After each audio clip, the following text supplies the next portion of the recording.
आइए जानते हैं बिहार की हर छोटी बड़ी खबर सिर्फ 20 मिनट में। लेकिन उससे पहले आप हमें कमेंट में जरूर बताइए कि ये वीडियो आप बिहार के किस जिले और किस गांव से देख रहे हैं। फार्मर रजिस्ट्री में बाधा, किसान हो सकते हैं वंचित। ब्रह्मपुर प्रखंड में पीएम किसान सम्मान निधि योजना के लिए फार्मर रजिस्ट्री सबसे बड़ी समस्या बन गई है। अधिकतर जमीन पूर्वजों के नाम पर दर्ज होने से किसानों का निबंधन अधूरा है। 7,949 लाभार्थियों में से अब तक आधे ही रजिस्ट्री कर पाए हैं। कृषि पदाधिकारी ने कहा कि रजिस्ट्री अनिवार्य है, अन्यथा किसान योजना से बाहर हो जाएंगे। अररिया में प्रेमी संघ मिलकर पति को गायब करने का आरोप। अररिया 2023 जिले के कुजरी गांव में पत्नी पर आरोप है कि उसने प्रेमी संघ मिलकर पति को गायब कर दिया। पिता ने बहू सहित 4 लोगों पर केस दर्ज कराया है। शादी 6 माह पहले हुई थी और 2 माह बाद से ही धमकियां मिल रही थीं। ऑडियो मैसेज से प्रेम प्रसंग का राज खुला है। पुलिस मामले की जांच कर रही है। चनपटिया स्टार्टअप जोन को राहत। बिहार सरकार ने चनपटिया स्टार्टअप जोन की वस्त्र इकाइयों को बड़ी राहत दी है। नीतीश कैबिनेट ने औद्योगिक निवेश प्रोत्साहन नीति में संशोधन कर न्यूनतम निवेश सीमा 25 लाख की शर्त को शिथिल किया है। अब छोटी इकाइयों को भी सरकारी प्रोत्साहन मिलेगा। साथ ही बिसिको के माध्यम से 3 वर्षों तक 9% रियायती ब्याज दर पर अल्पावधि ऋण उपलब्ध कराया जाएगा। दही चूड़ा भोज पर सियासत। पटना में उप मुख्यमंत्री विजय कुमार सिन्हा के आवास पर मकर संक्रांति के मौके पर दही चूड़ा भोज सियासी चर्चा का केंद्र बन गया। भोज में तेज प्रताप यादव अचानक पहुंचे तो सत्ता और विपक्ष की रेखाएं धुंधली हो गईं। इस दौरान हम नेता संतोष सुमन ने तेज प्रताप को एनडीए में शामिल होने का खुला न्योता। 80 वर्ष से अधिक आयु के बुजुर्गों को जमीन और प्लॉट की रजिस्ट्री में बड़ी राहत दी है। मुख्यमंत्री नीतीश कुमार ने कहा कि अब बुजुर्गों को घर बैठे ही रजिस्ट्री की सुविधा मिलेगी और 7 दिन में मामले निपटेंगे। उम्र और स्वास्थ्य संबंधी कठिनाइयों को देखते हुए सरकार ने विशेष व्यवस्था लागू की है। भाजपा अध्यक्ष चुनाव की तैयारियां। भारतीय जनता पार्टी के राष्ट्रीय अध्यक्ष का चुनाव 19 और 20 जनवरी को होगा। 19 जनवरी को नामांकन और 20 जनवरी को मतदान के बाद नए अध्यक्ष की घोषणा होगी। प्रधानमंत्री मोदी, अमित शाह और राजनाथ सिंह समेत वरिष्ठ नेता प्रस्तावक होंगे। अध्यक्ष पद की दौड़ में नितिन नवीन का नाम सबसे मजबूत दावेदार माना जा रहा है। सोन नदी जल विवाद पर समझौता। 50 साल बाद बिहार और झारखंड के बीच सोन नदी के पानी को लेकर विवाद खत्म हो गया है। 1973 में शुरू हुई प्रक्रिया पर अब दोनों राज्यों ने सहमति बना ली है। इस ऐतिहासिक फैसले से दक्षिण बिहार और झारखंड की सिंचाई योजनाओं को नई दिशा मिलेगी। पहले बाणसागर परियोजना के तहत बिहार को 7.75 मिलियन एकड़ फीट पानी का अधिकार दिया गया था। नीतीश कैबिनेट की अहम बैठक। मुख्यमंत्री नीतीश कुमार की अध्यक्षता में हुई कैबिनेट बैठक में 43 प्रस्तावों को मंजूरी दी गई। यह नई सरकार की पहली बैठक थी जिसमें रोजगार और निवेश पर खास फोकस रहा। मुंबई में बिहार भवन बनाने का भी निर्णय लिया गया। सरकार ने संकेत दिया है कि विकास और रोजगार उसकी सर्वोच्च प्राथमिकता होगी। पटना अटल पथ पर हादसा। राजधानी पटना के अटल पथ पर तेज रफ्तार कार और ऑटो की टक्कर हो गई। कार डिवाइडर से टकराकर रेलिंग तोड़ते हुए पलट गई।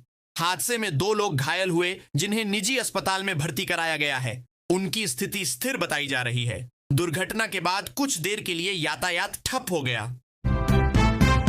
अनंत सिंह की जमानत याचिका पर सुनवाई। जेडीयू विधायक अनंत सिंह की जमानत याचिका पर इस सप्ताह पटना हाई कोर्ट में सुनवाई संभव है। सिविल कोर्ट से याचिका खारिज होने के बाद उन्होंने हाई कोर्ट का दरवाजा खटखटाया था। अधिवक्ता ने कहा कि कानूनी प्रक्रिया पूरी हो चुकी है और सकारात्मक आदेश की उम्मीद है। बेल मिलने के बाद ही वे विधायक पद की शपथ लेंगे। किसानों को 75% अनुदान पर आलू का बीज। बिहार सरकार ने आलू की खेती को मुनाफे का मॉडल बनाने की पहल की है।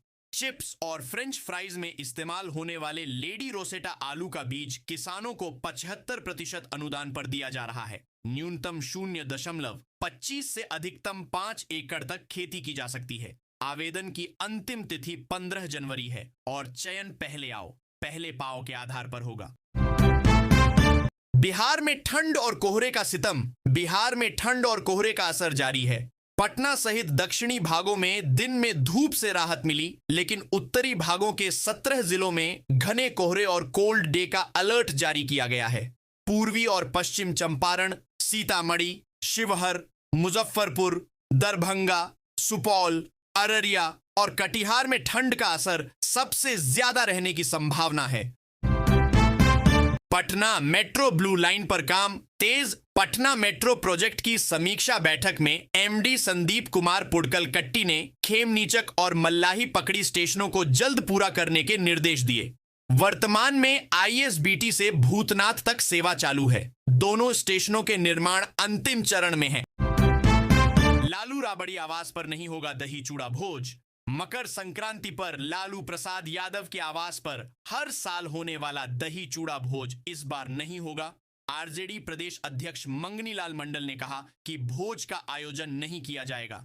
यह आयोजन लंबे समय से बिहार की राजनीति में शक्ति प्रदर्शन का मंच रहा है, लेकिन इस बार परंपरा टूट रही है।